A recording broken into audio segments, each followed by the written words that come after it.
The 60s, if there were any time that I could speak about it, would be the 1960s.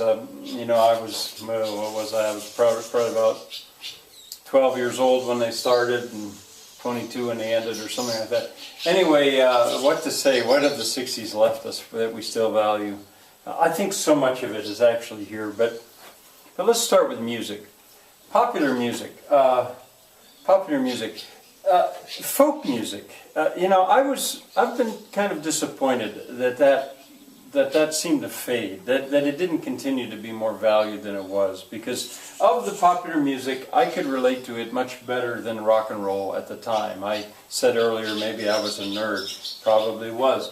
But anyway, in the 1960s, they rediscovered the folk, in a sense. I mean, this is something I'd sort of like to study more. It happened in Britain as well. You know, the 1960s, I think they can be compared to the Romantic era.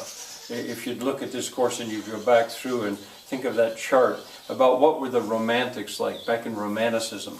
Well, in the 60s there was a lot of that too, I think. And there was something about folk, common folk, and their music that appealed.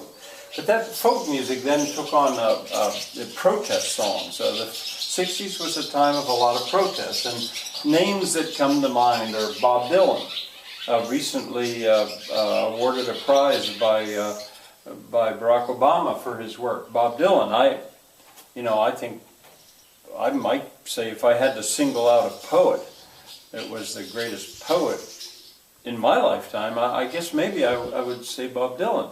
But it would be of that time, and he was a songwriter. Protest songs, Joan Baez, there were so many. The Mamas and Papas, I put them in among them as well. The Kingston Trio, maybe not so well known. Not so long ago, this whole thing was spoofed in a movie called A Mighty Wind, which I find very, very funny. It's a spoof of that.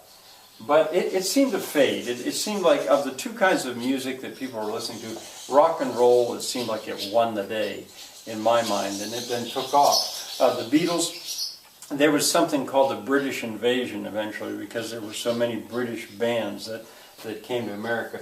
The Beatles, the Rolling Stones. But you know, again, this is my take on it. I would hear a song, say by Crosby, Stills, Nash and Young, or Crosby, Stills and Nash, helplessly hoping her harlequin hovered nearby, awaiting a word.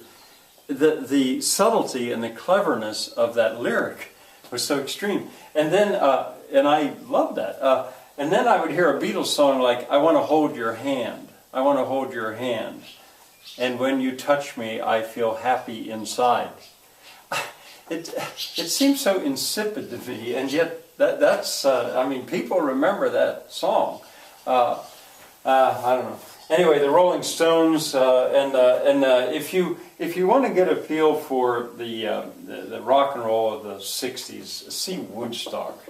Woodstock was that concert, 1969, the summer of 1969. It could be regarded as a major historical event, I think, sure under history.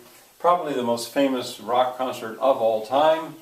There was a documentary made of it, and there you won't see them, but you'll see other performers of the time. Rock and roll turned into hard rock, and then acid rock, and glitter rock, I think it was called by the time it got into the 70s. It went away that I couldn't follow completely, but partly. Grace Slick, the White Rabbit album, or I don't know. I mentioned them, but I'm not going to write them down. All right, still, back to the 1960s. Satellites. What do we still value? Well, it was in the 1960s that men landed on the moon, which maybe doesn't matter as much ultimately as the fact that we have communication satellites now. So important. They're going to make it possible for you to see this video. And causes. Here's where I really think the 60s left their mark. Environmentalism. That was new in the 60s. A woman, Rachel,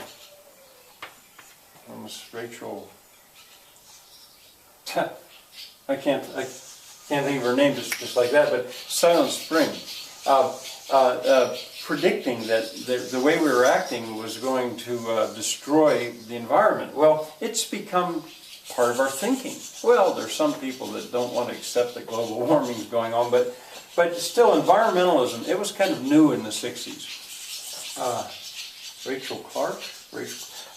Anyway, women's liberation, the idea that women should be paid equally for equal work as men, that was a cause of the 1960s. There was the whole women burning their bras business as part of that. Civil rights was huge in America. It was just huge with the freedom riders. And you know, here we are 50 years later with a black president. Unbelievable, unbelievable that kind of change could have occurred. Gay rights, the idea that homosexuals were humans, that they had a right to live.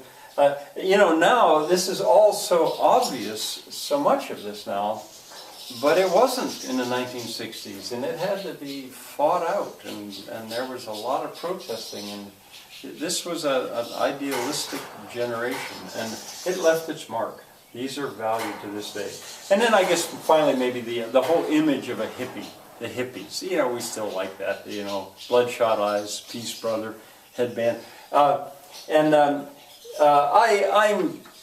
kind of give up on people taking hippies too seriously, although at the time I did, and I still sort of do. But in any case, as I would approach the end of the school year, trying to figure out what can I do with these kids as they're so excited, I would often show the kids a little bit of Woodstock to show them what real hippies or young people of the 1960s look like. But you have to be careful with that. There's nudity in it.